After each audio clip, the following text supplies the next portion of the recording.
विविध मागण्यांसाठी स्वस्त धान्य दुकानदारांचं एकदिवसीय धरणे आंदोलन।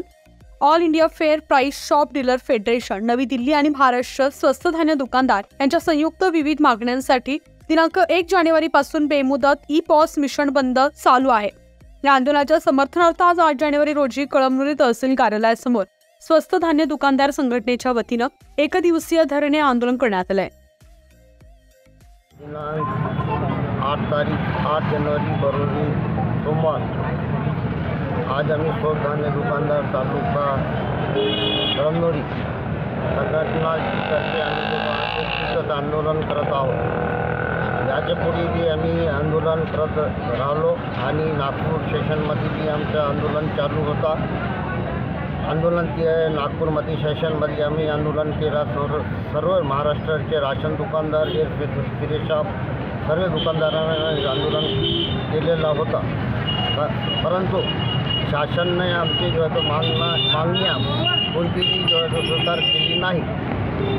आज आम्ही जो 8 तारीख कळमनुरी तालुक्यामध्ये जो आंदोलन करत आहोत। या आंदोलनामध्ये म्हणजे महाराष्ट्र नाही, इंडियाचा जो हे आंदोलन आहे, पूर्ण इंडियाच्या 5,45,000 राशन दुकानदारचे आंदोलन आहे आणि शासन आम्हाला जो आहे तो काहीही आमचे हातामध्ये देत नाही। वेगळी हमेशा हर टाइम जो तो हर वक्त जो तो अलग अलग जो तो कानून कायदे काढत आहे आणि यासाठी जो तो आम्ही सर्व दुकानदार आमची मागणी आहे नंबर 1 की आम्हाला 50,000 रुपये जो तो मानधन देण्यात यावे आणि आम्हाला सरकारी कर्मचारी घोषित करावे। दुसरी मागणी आमची ही आहे की 50,000 नाही दिले तर आम्हाला कमीत कमी क्विंटलवर 500 रुपये क्विंटलवर कमिशन देण्यात यावे। 500 रुपये कमिशन देण्यात यावे, 500 रुपये फी क्विंटलवर।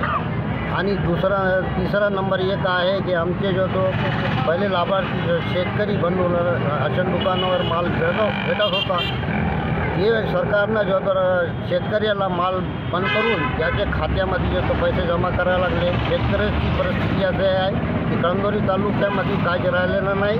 दुष्काळमुळे जो तो सोयाबीन, कापूस आणि जो तो हरभरा आणि जो तो गहू याचं समजा नुकसान झालेलं आहे। तो शेतकरीला बी जो तो सरकारनं याच्यावर समजून याचे जो तो शेतकऱ्याचा बी जो तो माल चालू करावा। न्यूज 15 मराठीसाठी नारायण काळे, हिंगोली।